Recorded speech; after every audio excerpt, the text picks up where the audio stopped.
Number 7, offer up effective choices.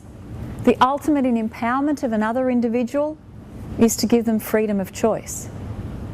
The ultimate in respect is to give them genuine choices.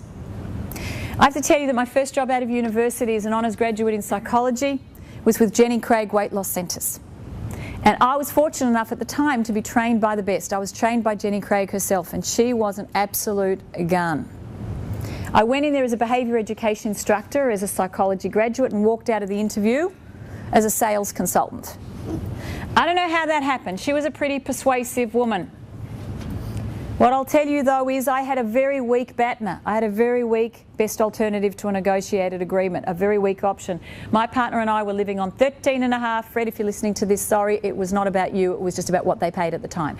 $13,500 a year, married in second year university, so I was a starving student for a very long time.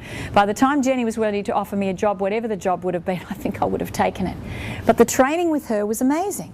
She said, well, Leanne, you talk to them about the features and the benefits of the program, and you find out their X factor and why they want to lose the weight, and then when they're really excited about that and they can see themselves being successful, you ask them the question.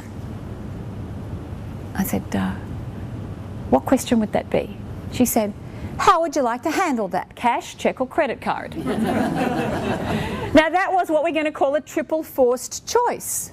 It's not, would you like to enroll in my weight loss program, because someone could have said no.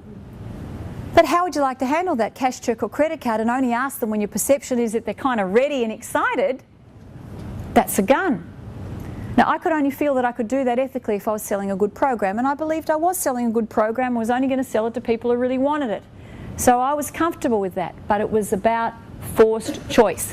Let me tell you, for those of you who work in HR and employee relations, and I know there are a couple in the room, resign or I'll sack you is not an effective choice. Resign or I'll call the police is not an effective choice. In fact, we have a name for that in employee relations. It's called constructive dismissal.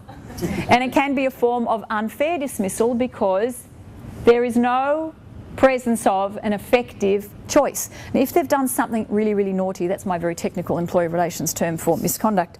If they've done something very, very naughty, it may be absolutely legitimate to decide to exit them from the business. But let's not kid ourselves, we gave them an effective choice. You can hear the difference. Okay.